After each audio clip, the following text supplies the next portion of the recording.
Hello, everyone, and welcome to this week's episode of HER Space Unscripted. As always, I'm your host, Angela, and this podcast is for women just like me who are figuring out how to life in this life, I tell you. But, just navigating it, sometimes just surviving it, and sometimes kicking its ass. If that sounds like a place you want to be, come take up some space with me. So as you can see, this week's episode looks a little different. A lot of the feedback that I was getting was that they loved my interviews. By the way, thank you, girls.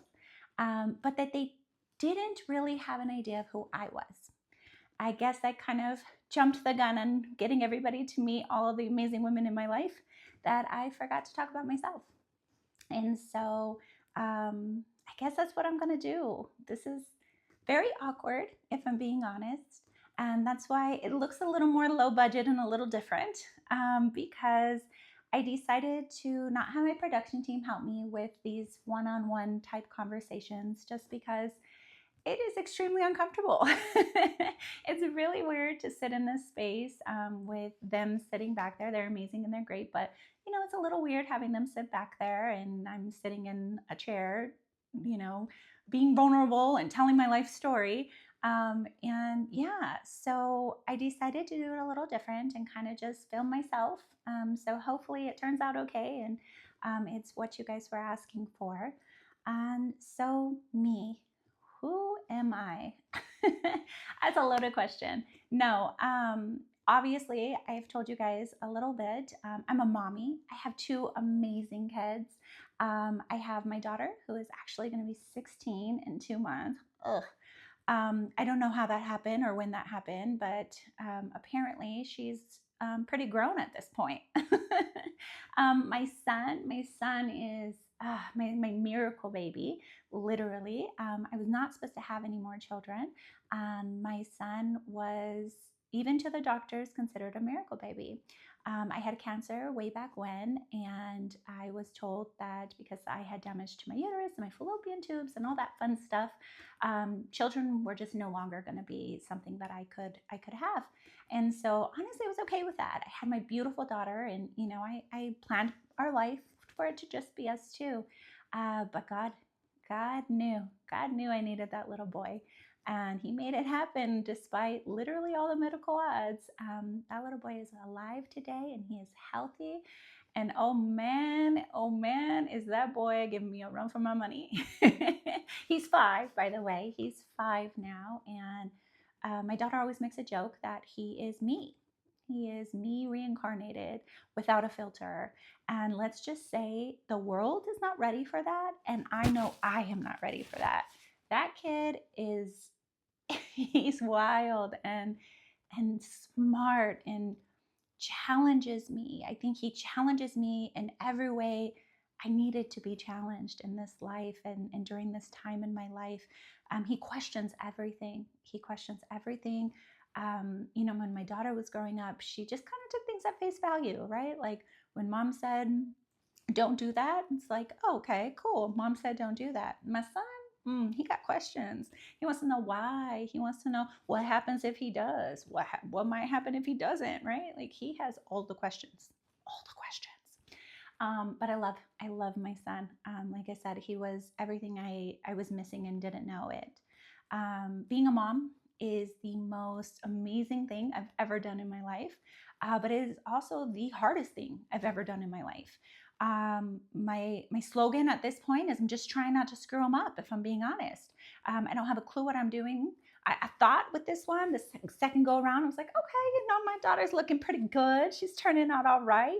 I got this. Like, I got this parenting. Oh, no. I cannot use a single strategy that I used raising my daughter with my son. Completely different little human. None of it works. So we're doing it different, but you know what? My daughter says something all the time, and I actually love that she says this. She says that my son is getting a different mom at 5 than she had. And I hate that for her a little bit, knowing that my daughter got the very unhealed mommy. She got the very, we're lifing this life together, and I have no clue what I'm doing as an adult as I'm growing, and I definitely don't have a clue what I'm doing as a mommy. So she got that version. My son, I still sometimes don't have a clue what we're doing. Like I said, parenting is it's just a whole lot of hope and praying, if I'm being honest sometimes. But I do think that my life is far more put together, and so I approach parenting very differently with my son. I'm not a gentle parent necessarily, because my son's a thug. You can't gentle parent thug children. No, I'm just playing. But no, he really, he requires a different kind of parenting than my daughter ever required. But I'm also a different woman. I'm a different parent. I'm at a different place in my life, with this kiddo at 5 than I was with my daughter at 5, right? And like I said, I love that for my children, because I'm a better woman. I'm a better woman. Um, and that's something too that I really love to share with the world, with other women, because a lot of people that I meet now, they get to see this version of me, right? This more healed, more calm, more put together. Don't get me wrong, it depends on the day and the time and the situation, because I could still be falling apart and crazy and all the things. And yeah, I'm not a perfect person by any means, nor do I think that's possible. I have triggers the same as everyone else still does. I respond to the world differently than I used to react to the world.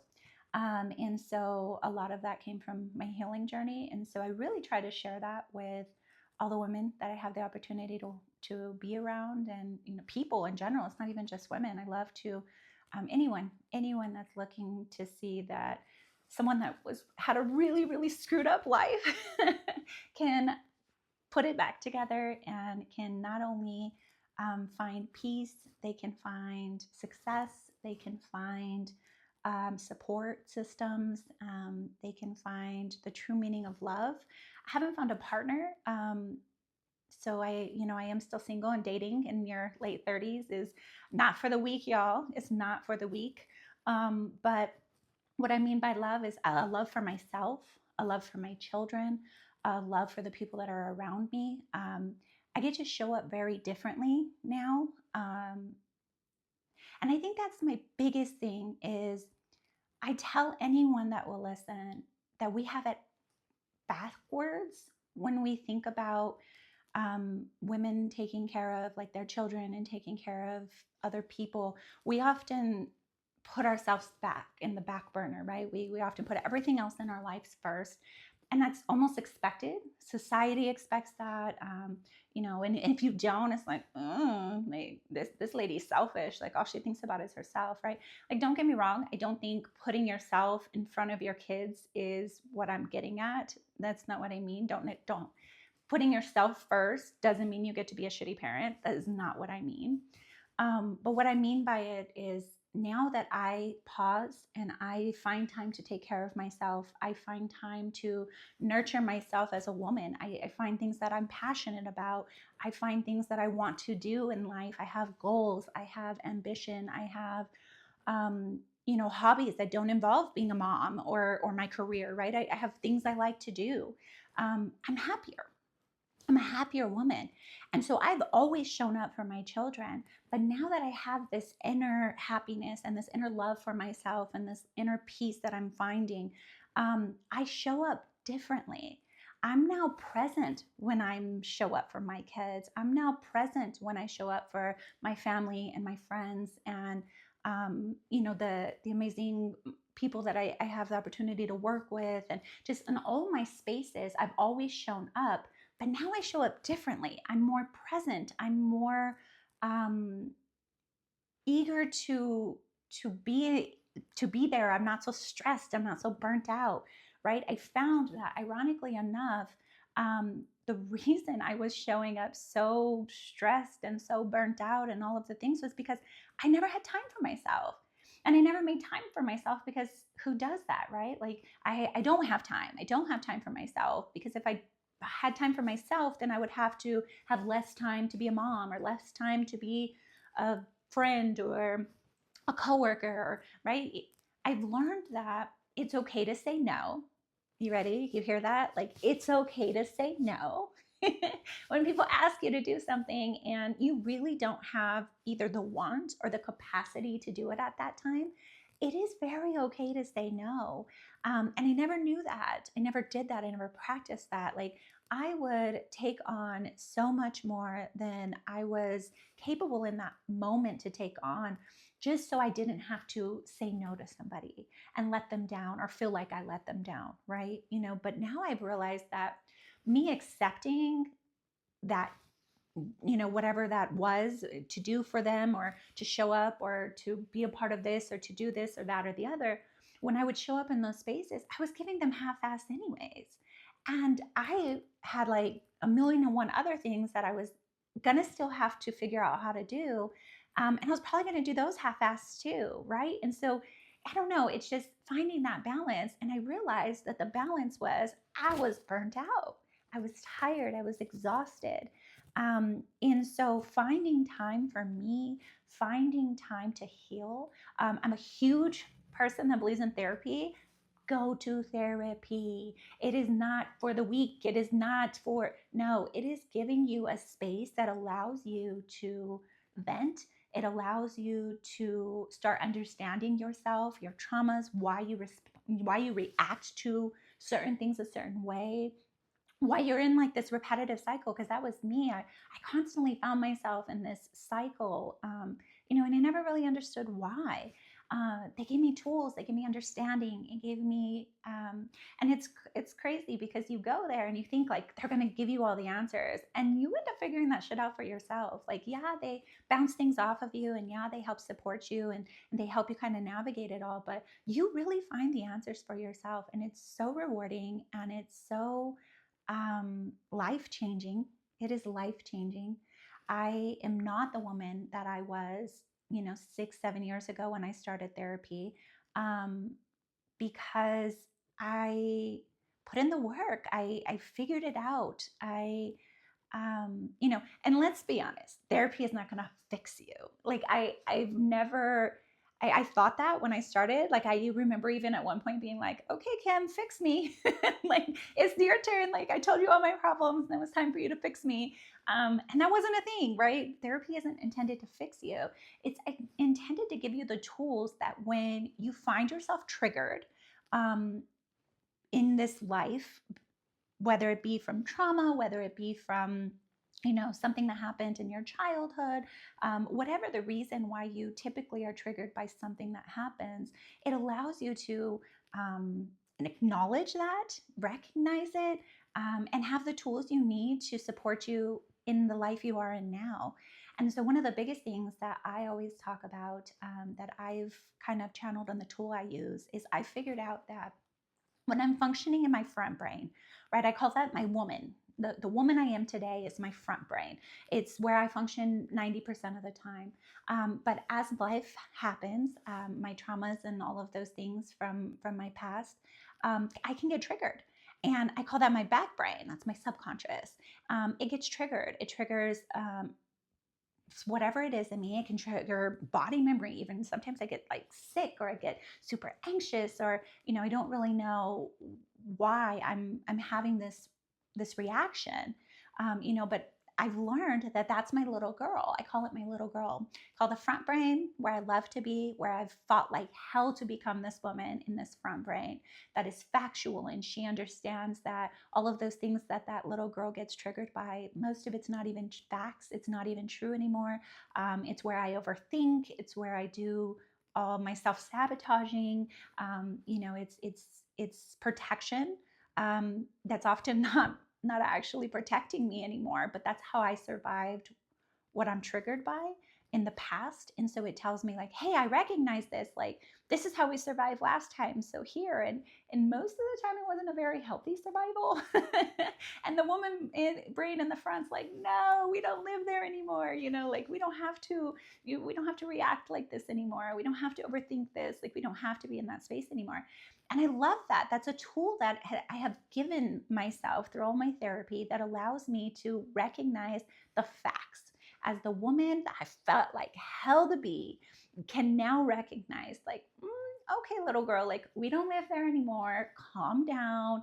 and literally, as crazy as it sounds, y'all, say it out loud to yourself. When you recognize that you're reacting to a trigger, to something that in your right mind, in your front brain, in your woman brain, that it's not factual, you are overthinking it, this is something that may have happened before, and now you're just going back to that place, and you don't live that place anymore. Like, say it out loud, because body memory is real.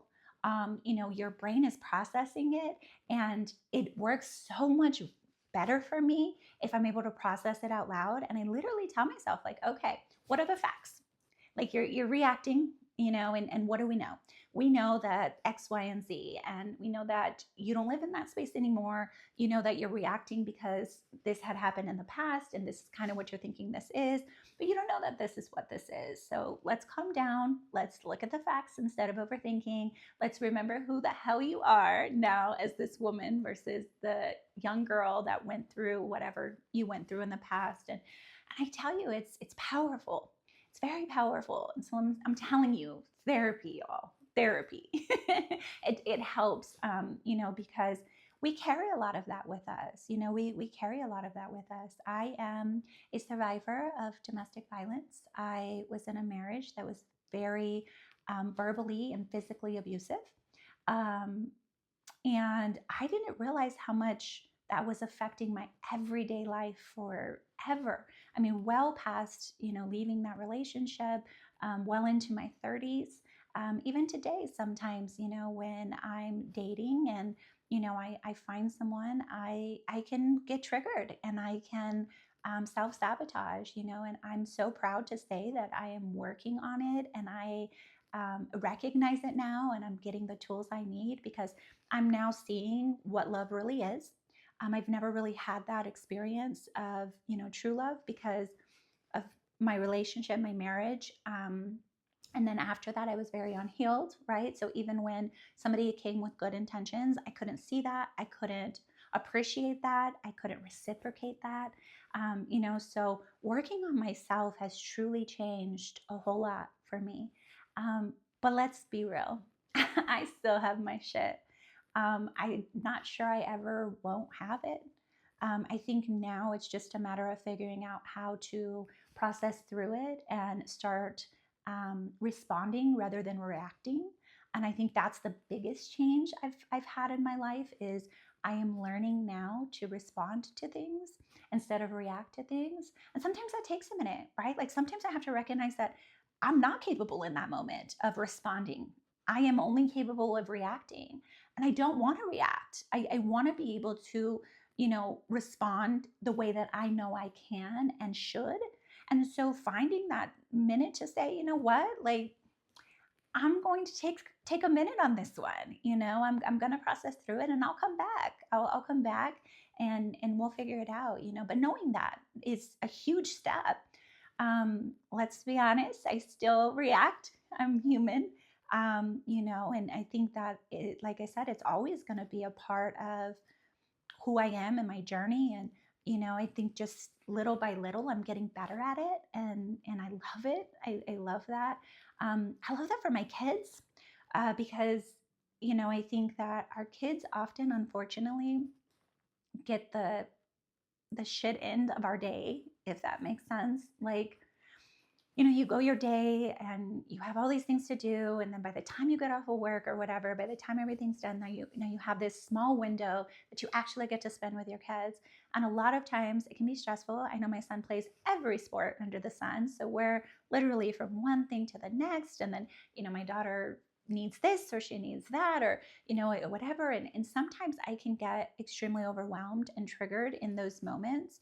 And my kids, it gets taken out on my kids. I hate that. I hate that for my kids. I hate that for me as a mom, right? Like, you hate that. And let's be honest, like, we do it more than we intend, that we care to admit. But as I'm healing myself, the woman, me, Angela, I see that in my ability to recognize that with my kids. I lash out at my kids far less than I ever have. And they deserve that, right? They deserve to have a mom that is present and not taking out her life on them, and and being able to recognize her triggers in those moments. And, instead of reflecting those and reacting to those on her children, she's able to take a second and respond, and process through it real quick, and then be back present with her kids. And, like I said, I'm not perfect, but I love that I'm starting to be able to do that a whole lot more than I ever have. Um, so again, I love that I'm giving myself a little more grace, because as I'm learning myself and the things that have happened that cause these reactions in my life now, and learning all that, like I said, focusing on me has actually made me better in all my other spaces. Another one of my spaces is I own early learning centers. I have the privilege of my work being my passion. I never thought I would ever work with kids. I always joke and say I was born into early childhood. My mom had kids around since, oh my gosh, since I could remember, right? She was a stay-at-home mom, and then she had, kids. She would watch kids. And then once my brother went to school full time, she started working at a childcare center. And yeah, so it was something that I always knew when I was younger, and I swore I would never do. But, my parents are the most amazing people I've ever had the privilege of knowing in my life. They were born and raised in a not so great neighborhood, into generational poverty, generational trauma. I was born in Albuquerque, New Mexico. For those of you that are familiar with Albuquerque, I grew up off of Central and Louisiana. For those of you who aren't familiar, it is commonly referred to as the war zone. Yeah, because of the crime and the drugs and prostitution and all the fun stuff that you never want your kids to be around or exposed to. It's where my parents grew up. It's where I was born into. And, my parents were young. They were 15 and 16 years old when they got pregnant with me. And, so that was going to be my life. Like, it statistically should have been my life. I should still live there, and I should probably have had a kid at 15 or 16. And, that should have still been my life. But my parents wanted more for us. And I could only imagine how scary it was to leave everything they knew and everyone they knew to come 3 hours south and start a new life. But they wanted that for us. And they worked so hard. They worked so hard. My parents were the first people that I ever knew to be entrepreneurs. They started the Toy Box, which is what I own now. They started the first one 24 years ago now. 24 years ago.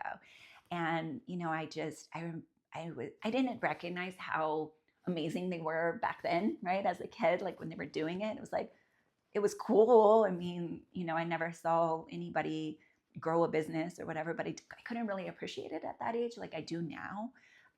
And just, wow, like I'm in awe of my parents now, knowing the struggle, knowing how difficult that life was for them, and how brave and courageous and just freaking badass it was of them to fight so hard to give me and my brother a better life.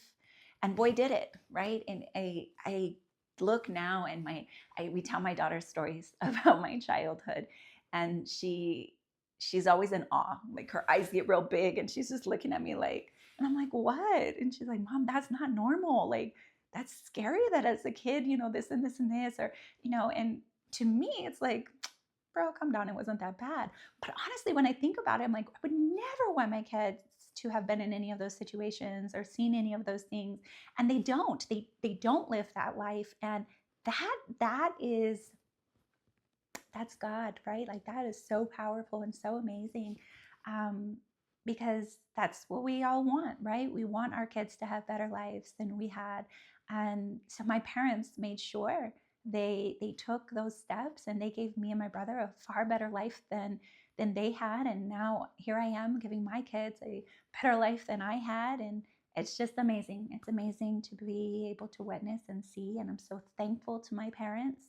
They are my heroes. They are my everything. I would not be who I am today. I promise you that. I could not have been who I am today without their sacrifice and their love. So yeah, about 12 years ago, 10, maybe 11 years ago, um, life lifed, and my mom was going to close the center. And like I said, it was everything. I could not imagine it not existing today. So although it wasn't something that I pictured myself doing or being a part of, or, it was not my passion at the time, I couldn't see it closing. So I went ahead and took a loan and figured it out.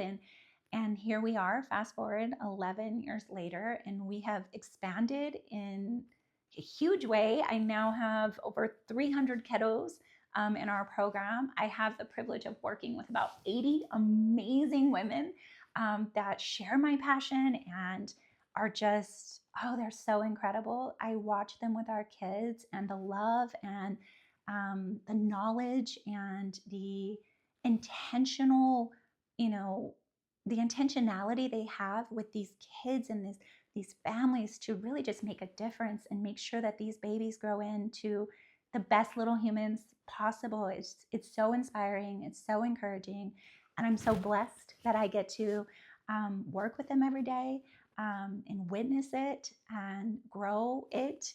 And so yeah, no, and it's actually one of the reasons I'm doing this podcast is all of those amazing ladies. We have a running joke that Miss Angela does therapy sessions. They'll come and they'll be like, can I talk to you? Can we shut the door? Can we have a therapy session? And they shut the door, and I have the opportunity to just connect with the most amazing women. I get to hear about their life. I get to share a little bit about mine, and just support each other. And I love that. I love the support, and I love that they trust me to come to me and to have these conversations and to share their life. I love that my life can really help people. And I think that's kind of why I agreed to this podcasting and started this podcasting, was because I've lived a lot of life. Like I said, I've literally died and come back, been brought back, to life, and I've survived a lot of traumas in my life, to include, like I said, domestic violence, and I was pretty much homeless with a newborn. I've had a lot of life, and I've had to, I've been that mom, that single mom, that it was like, am I gonna have a little birthday party, or am I gonna pay the electric bill, right? Am I gonna, how am I gonna figure it out this month? Everyone says paycheck to paycheck, but sometimes it wasn't even that, right? Like sometimes it was just hoping I got a little more hours, or a good bonus, or something that would kind of get me out of that hole that I found myself in almost every month. But so I've lived that, and now, I find myself in this position where I am taking care of my kids in a way I never thought possible. I'm able to share my blessings. I'm able to bless other people, that are struggling like I used to, like my family used to. So I want to share my life, and hopefully that helps other people feel like they too can find themselves in better spaces and in different places. I love to advocate. I never knew I did until I stumbled upon it, I guess. There was this bill, honestly, at that time, I'm not political. I just understand the political world a lot better now. But back then, about 6 or 7 years ago, I think is when it happened. I wasn't even registered to vote. Shh, don't tell anybody.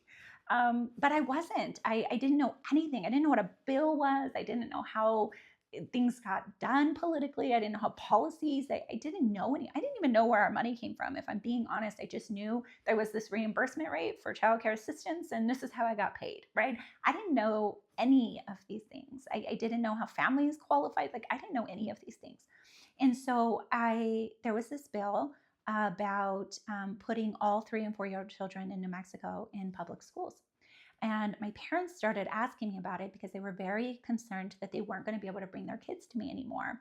And I was like, well, I don't know. Like, and they brought me this flyer, and they were having this meeting up in Santa Fe, and I had never been to Santa Fe. I mean, I lived here my whole life, born and raised New Mexican, never been to the capital.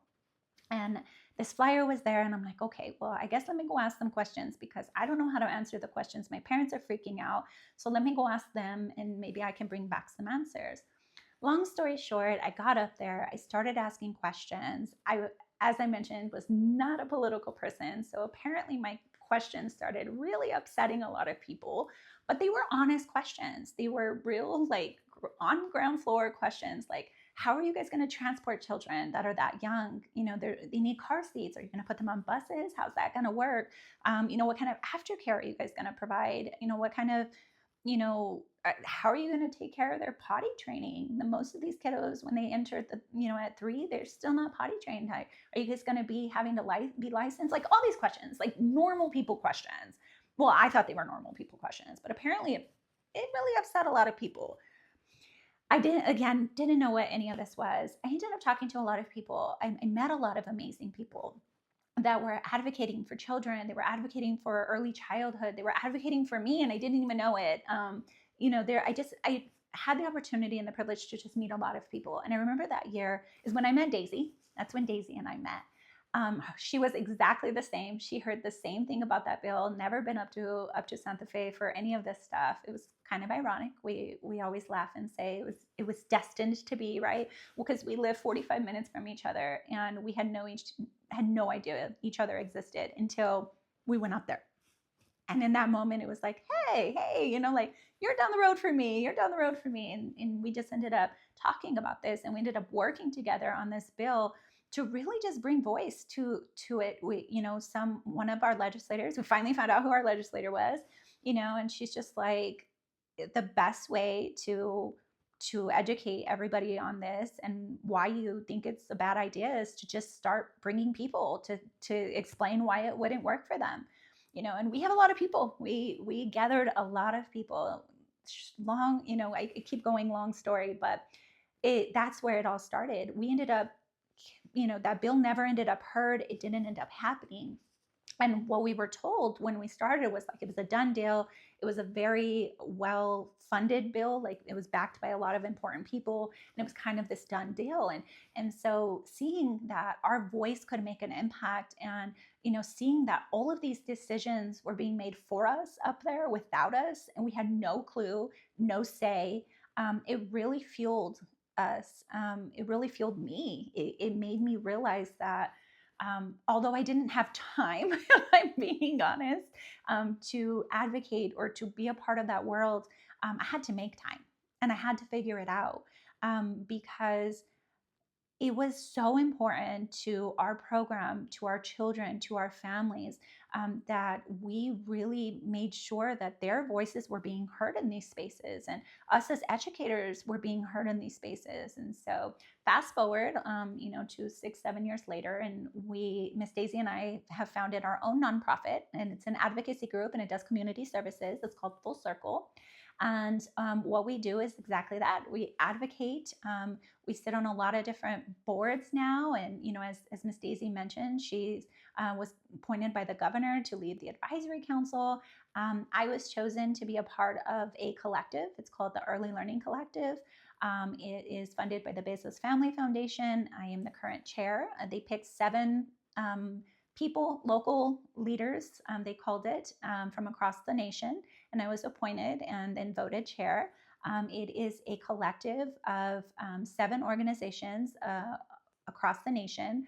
Organizations like Save the Children, the Children's Defense Fund, National Leagues of City, the Hunt Institute, just a lot of amazing organizations in this one collective, doing work around early childhood that's really focused on local communities. And that's why I love it, because I truly believe that that's where it's at, local voice. The people that are working closest to these issues should be the ones that are leading the policy making in these issues. And so I love working in that space. And yeah, we've just done a lot. So it's a little bit about me and what I do for a living and my passion. And, but I think that the biggest thing in this space that I want to create is a lot of people know that person now. And I want to make sure that people realize that um, I worked really freaking hard to become the woman you see today, this confident, successful woman.